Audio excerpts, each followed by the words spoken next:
Okay students, आज हम करेंगे मैट्रिसेस को कंटिन्यू। ठीक है, मैंने आपको बताया था कि ऑर्डर ऑफ मैट्रिक्स क्या होता है। ऑर्डर ऑफ मैट्रिक्स होता है कि उसमें कितनी रोज और कितने कॉलम हैं। अब इसमें एम और एन लिखा है, एम क्या हो जाएंगी रोज और ये क्या हो जाएंगे कॉलम।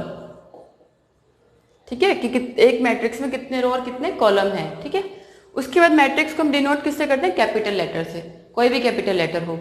उसके बाद में ऑर्डर हो गया ये हमारा, ये क्या है मैट्रिक्स का सिंबल, और ये क्या हो गया हमारा एलिमेंट। ये क्या बताता है हमारे को, एलिमेंट की पोजीशन क्या है मैट्रिक्स में। ठीक है, पोजीशन कैसे पता चलेगी, पोजीशन ऐसे पता चलेगी, मान लो ये 2 है। ठीक है, ये 2 क्या हुआ, फर्स्ट रो का फर्स्ट एलिमेंट। अगर मैं यहाँ 3 लिख दूँ, फर्स्ट रो का सेकंड एलिमेंट। मैं यहाँ पे 4 लिख देती हूँ, फर्स्ट रो का थर्ड एलिमेंट। मैं यहाँ पे 7 लिख देती हूँ, फर्स्ट रो का फोर्थ एलिमेंट। ठीक है, ऐसे ही मान लो यहाँ पर कुछ भी लिख देती हूँ मैं डिजिट, तो ये क्या हो जाएगा, सेकेंड रो का फर्स्ट एलिमेंट, सेकेंड रो का सेकेंड एलिमेंट, सेकेंड रो का थर्ड एलिमेंट। ठीक है, तो ऐसे हम किसी भी एलिमेंट की पोजीशन निकाल सकते हैं।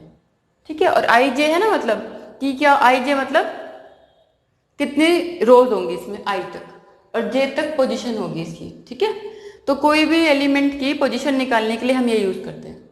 जैसे इसमें मान लो ये है A1 A I J, तो इसके अंदर मान लो हमारा 2 है, तो 2 की पोजीशन क्या हो गई, 2 की हो गई A1 1। ठीक है, तो यहाँ पर क्या लिख देंगे 2 1 1। ठीक है, मतलब क्या है, किसी भी एलिमेंट की पोजीशन निकालने के लिए ये होता है। कैसे पता चलेगा पोजीशन कौन सी है, कि वो कौन सी रो में आ रहा है और कौन सी पोजीशन पे आ रहा है, कि भाई हमारा 5th रो में आ रहा है और 3rd पोजीशन पे आ रहा है, हम पता लग जाएगा कहाँ पे है वो एलिमेंट।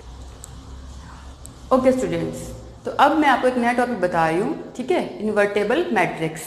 क्या होता है इन्वर्टेबल मैट्रिक्स, इसमें क्या होगा, it should be a square matrix. ये हमेशा एक स्क्वायर मैट्रिक्स के फॉर्म में होगी। ठीक है, यानी कि 2 × 2 की फॉर्म में, 3 × 3 की फॉर्म में, 4 × 4 की फॉर्म में। मीन्स जितने उसमें नंबर ऑफ रोज होंगे उतने ही नंबर ऑफ कॉलम होंगे। ठीक है, हमेशा वो एक स्क्वायर मैट्रिक्स होगी। Second, 2 matrices should be of same order. जो दो कोई भी मैट्रिसेस हम उसमें ले रहे हैं कि एक मैट्रिक्स दूसरे के इन्वर्टेबल है या नहीं है, इन्वर्स है या नहीं है, उसको कैसे चेक करेंगे, दोनों मैट्रिक्स हमारी सेम ऑर्डर की होनी चाहिए। ठीक है, अगर ए मैट्रिक्स हमारी 2 × 2 ऑर्डर की है तो बी मैट्रिक्स भी 2 × 2 ऑर्डर की होनी चाहिए। कैसे होगी मैं आपको अभी करके दिखाऊंगी। ठीक है, उसके बाद इसका मतलब क्या हुआ कि ए मल्टीप्लाई में बी करते हैं हम, या फिर बी मल्टीप्लाई में ए करते हैं हम, तो हमारा क्या आना चाहिए आई। आई बताया था ना क्या होता है, आइडेंटिटी मैट्रिक्स, जो 1 0 0 1 की फॉर्म में होती है हमारी। ठीक है, मैंने आपको पहले पार्ट में बताया था वो।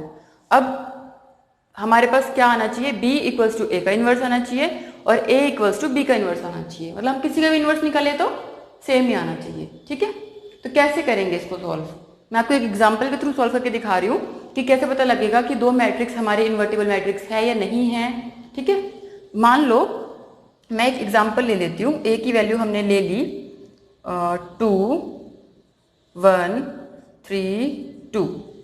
ठीक है, और b ले लिया मैंने 2 1 -3 2। ठीक है, ये a हो गया, ये b हो गया हमारा। ठीक है, और मैं a मल्टीप्लाई में b कर रही हूँ। मैंने आपको उस दिन मल्टीप्लाई करना सिखाया था कि इस पूरी रो को इस कॉलम से हम मल्टीप्लाई करते हैं। ठीक है, कैसे करते हैं देखो, दोबारा से एक बार देखो आप। पहले मैं इस 2 को इस 2 से मल्टीप्लाई करूँगी, तो 2 2 ज़ा 4, फिर प्लस, फिर इस 3 को इस 1 से करूँगी, 3 1 ज़ा 3, किसका, माइनस का, माइनस का 3। ठीक है, उसके बाद इस रो को फिर से इससे करूँगी इस एलिमेंट के लिए। जब हम फर्स्ट रो को फर्स्ट कॉलम से करेंगे तो हमारा फर्स्ट एलिमेंट आएगा। जब हम फर्स्ट रो को सेकंड रो को फर्स्ट कॉलम से करेंगे तो क्या आएगा, सेकंड एलिमेंट। रो के हिसाब से हमारी वो बनेगी यहाँ पर एलिमेंट्स। ठीक है, तो 1 को 2 से करूँगी तो क्या आएगा 2, और 2 को 1 से करूँगी तो क्या आएगा -2। ठीक है, वो प्लस माइनस माइनस हो जाता है। ठीक है, उसके बाद इस पूरी रो को इस कॉलम से करूँगी सेकंड वाले से, ताकि ये वाला एलिमेंट आ जाए मेरे पास। ठीक है, क्या है इस एलिमेंट की पोजीशन, क्या है, कौन सा पोजीशन है ये, फर्स्ट रो का सेकंड एलिमेंट, यानी A1 2 बताया था ना मैंने आपको पहले। तो ये इस 2 को इस 3 से करूँगी कितना होगा, 2 3 ज़ा 6, किसका, माइनस का। फिर 3 2 ज़ा 6, किसका, प्लस का। उसके बाद इस 1 को इस 3 से करूँगी तो प्लस माइनस माइनस, और 3 1 ज़ा 3। फिर इस 2 को 2 से करूँगी तो 2 2 ज़ा 4, प्लस का 4। इसमें साइन हमेशा हमारे बीच में प्लस के ही लगते हैं, वो प्लस और माइनस का साइन आएगा तब हम प्लस माइनस माइनस कर देते हैं, ठीक है। इसको सॉल्व कर लो आप। अब क्या आ जाएगा, 4 में से 3 जाएगा तो 1, 6 में से 6 जाएगा तो 0, 2 में से 2 जाएगा तो 0, और 4 में से 3 जाएगा तो 1। तो क्या आ जाएगा आंसर हमारा, ये क्या आ गई हमारी आइडेंटिटी मैट्रिक्स, यानी कि आई। तो यानी कि जो हमने ए और ये बी हमने लिया था मैट्रिक्स अलग अलग, इन दोनों को अगर हम मल्टीप्लाई करते हैं, जैसे अभी हमने ए मल्टीप्लाई बी किया है, ये मैंने क्या किया है, ये मैंने किया है ए मल्टीप्लाई में बी, तो मेरी आई आ गई, आइडेंटिटी मैट्रिक्स आ गई। सेम ऐसे ही अगर आप बी मल्टीप्लाई में ए करोगे तब भी हमारा यही आएगा। अगर हमारा ये आ रहा है इसका मतलब क्या हो गया, ए मल्टीप्लाई में बी कर रहे हैं या बी मल्टीप्लाई में ए कर रहे हैं और आई आ जाता है हमारा, तो वो क्या हो गई हमारी इन्वर्टिबल मैट्रिसेस, ठीक है। सिर्फ सिंपल सा कॉन्सेप्ट था। इसका ऑर्डर क्या है हमारा मैट्रिक्स का, 2 मल्टीप्लाई में 2, इसका भी क्या है 2 इंटू में 2, इसका भी क्या है 2 इंटू में 2। सेम ऑर्डर होना चाहिए, तभी बताया था कि सेम ऑर्डर होना चाहिए, तभी तो हम कर पाएंगे सॉल्व इसको और हमारी आइडेंटिटी मैट्रिक्स आएगी, ठीक है। ऐसा नहीं है कि मल्टीप्लाई करने के लिए सेम ऑर्डर चाहिए, मल्टीप्लाई करने के लिए ऑर्डर डिफरेंट हो सकता है, ये सिर्फ इन्वर्टिबल मैट्रिक्स की प्रॉपर्टीज है, ठीक है। कि अगर हमारा ए और जो बी है सेम ऑर्डर का होगा तभी वो इन्वर्टिबल मैट्रिक्स हो सकती है, ठीक है। मल्टीप्लाई तो किसी भी फॉर्म में कर सकते हो, कोई दिक्कत नहीं है। वही मैंने आपको बताया था कि कैसे पता चलेगा हम मल्टीप्लाई कर सकते हैं कि नहीं कर सकते हैं। कैसे बताया था, कैसे चेक करेंगे मल्टीप्लाई हो रहा है कि नहीं हो रहा, जो भी इसका नंबर ऑफ कॉलम होगा वो इसके नंबर ऑफ रोज के बराबर आना चाहिए, तभी मल्टीप्लाई हो पाएगा, बाकी अलग मल्टीप्लीकेशन वाले में, ठीक है। और जो इन्वर्टेबल वाला है उसमें क्या होना चाहिए, सेम ऑर्डर का होना चाहिए, ठीक है। मल्टीप्लाई का रूल अलग है और इन्वर्टेबल मैट्रिक्स का रूल अलग है। इसमें भी आप चेक करोगे तो 2 और ये 2 दोनों सेम ही है, ठीक है, कोई दिक्कत नहीं है। यहाँ तक समझ में आया? ओके स्टूडेंट्स, अब हमारा टॉपिक है transpose of a matrix.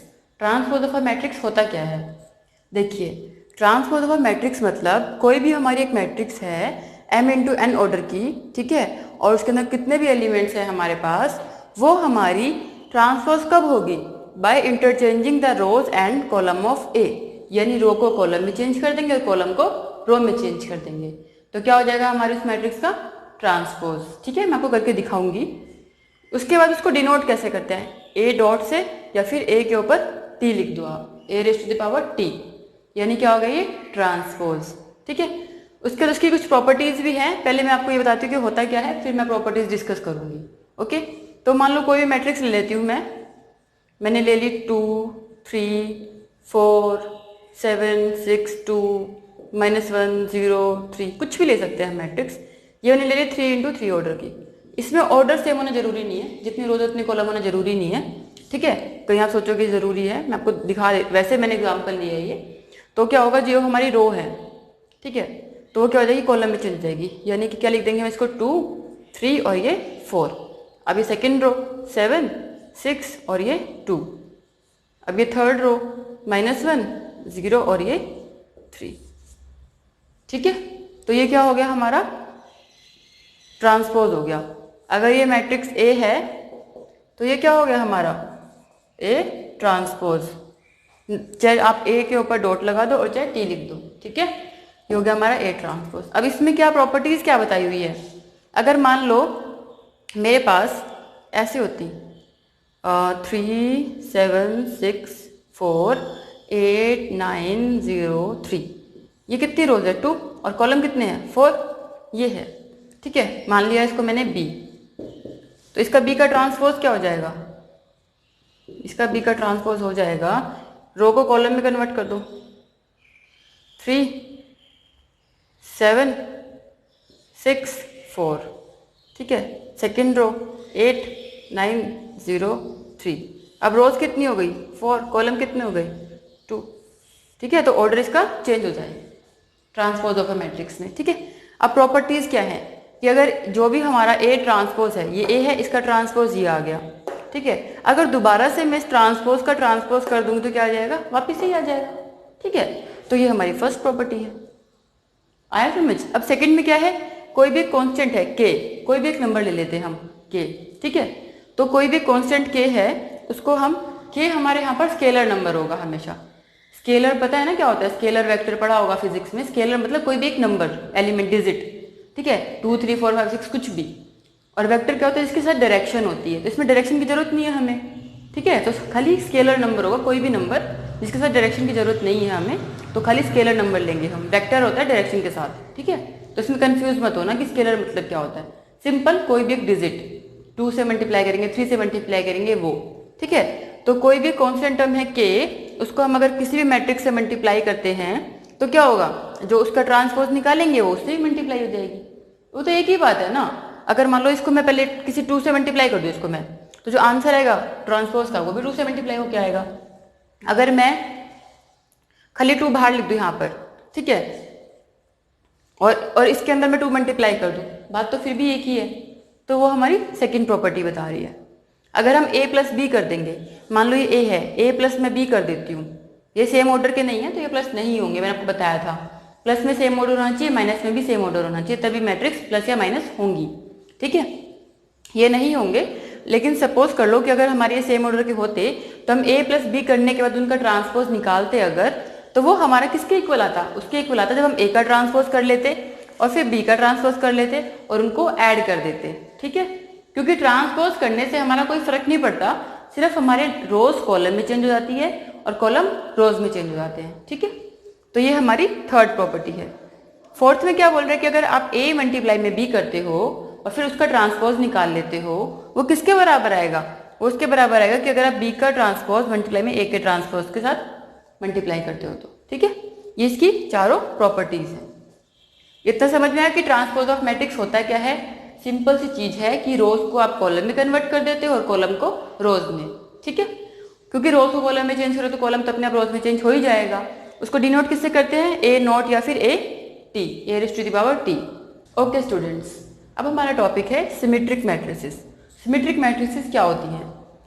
Symmetric matrices should be a square matrix. ये क्या होगी, एक स्क्वायर मैट्रिक्स होनी चाहिए। उसके बाद जो a का ट्रांसपोज हम निकालेंगे वो a के इक्वल आना चाहिए सिमेट्रिक मैट्रिक्स के अंदर, ठीक है। कैसे, मतलब कि अगर जो भी हमारा a है, कोई एलिमेंट है कोई भी मैट्रिक्स का, उसकी जो भी पोजीशन है aij, वो हमारी ji के बराबर आनी चाहिए। मतलब पोजीशन चेंज करने के बाद भी एलिमेंट हमारा सेम रहना चाहिए। कैसे होगा देखिए, मान लीजिए ये है a, अब मैं a का ट्रांसपोज निकाल लेती हूँ, ठीक है। क्या हो जाएगा, रोज को किस में कन्वर्ट करते हैं, कॉलम में। ट्रांसपोज निकालने के लिए बताया था मैंने आपको, तो करिए 2 3 4 3 1 5 4 5 1 चेंज कर दिया मैंने। अब बताइए मुझे, आपको कुछ डिफरेंस इसमें नजर आ रहा है? नहीं, बिल्कुल सेम हो गया ना। तो क्या हो गया, ये a इक्वल्स टू a का ट्रांसपोज, दोनों सेम है। अगर जब हम a का ट्रांसपोज निकालेंगे वो बिल्कुल सेम आएगा तो मैट्रिक्स क्या हो जाएगी, सिमेट्रिक मैट्रिक्स, ठीक है।